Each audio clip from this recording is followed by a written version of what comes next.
आज हम बात करेंगे sectors of Indian economy. Sectors of Indian economy 3 चीज़ों में डिवाइड है।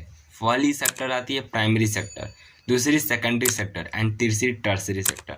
प्राइमरी सेक्टर में हम नेचुरल रिसोर्स का यूज़ करके कोई नया प्रोडक्ट बनाते हैं, कोई नया रॉ मटेरियल बनाते हैं, ओके, उसको हम लोग बोलते हैं प्राइमरी सेक्टर। उस प्राइमरी सेक्टर में जो भी हम एक्टिविटी परफॉर्म करते हैं उसको प्राइमरी एक्टिविटी बोलते हैं।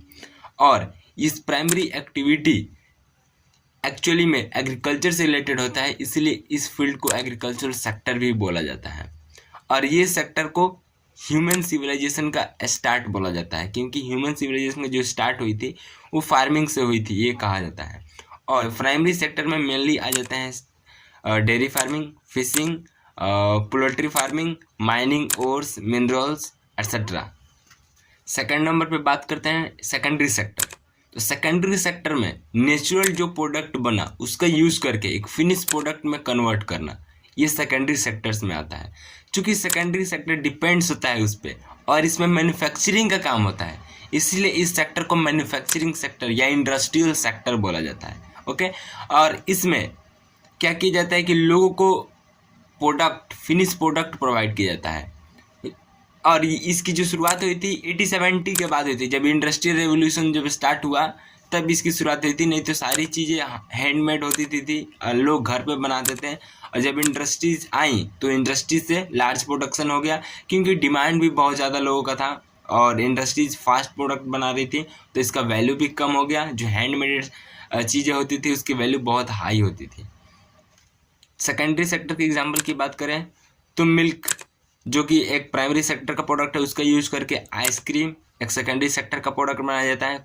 कॉटन को क्लॉथ में बना कन्वर्ट किया जाता है। ये सारी एग्जांपल आपके सामने है, आप घर में भी देख सकते हैं।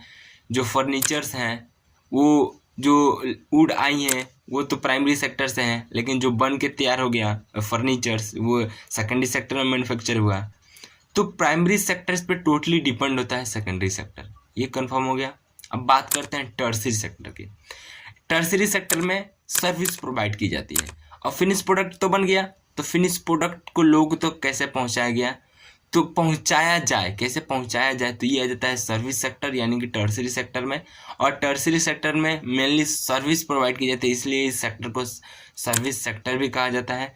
और इस सेक्टर्स में मेनली आते हैं जैसे कि रेलवे आ गए, ट्रांसपोर्ट सिस्टम जितना भी आ गया, जैसे लोग कम्युनिकेट करते हैं वो सारा चीज़, जैसे मोबाइल फ़ोन एक कम्युनिकेशन सिस्टम का माध्यम है, व्हाट्सएप वगैरह जितना भी कुछ आपको लग रहा है कि लोग एक दूसरे से कनेक्ट करते हैं, कुछ प्रोवाइड करते हैं उनको सर्विसेज। एजुकेशन क्या हो गया, एक सर्विस सेक्टर है। बार्बर हेयर कट कर रहे हैं तो क्या है, वो सर्विस प्रोवाइड कर रहा है।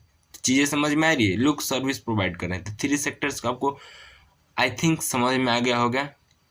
बहुत कम टाइम में अच्छी नॉलेज दी है मैंने आपको। अगर समझ में आए होगे तो प्लीज़ लाइक कीजिएगा, हमारे वीडियो को शेयर कीजिएगा और सब्सक्राइब कर लीजिएगा।